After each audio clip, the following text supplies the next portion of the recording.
जायो पितरा का बहना रे देखो रे हमारा भाई भतीजायो पितरा का बहना रे अन बीजेगा धन बीजेगा पितरा बीजेगा रे अन बीजेगा धन बीजेगा पितरा बीजेगा रे दूध बीजेगा दूध बीजेगा देगा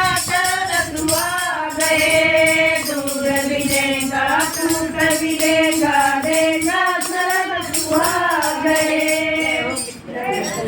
पितर महाराज की जय।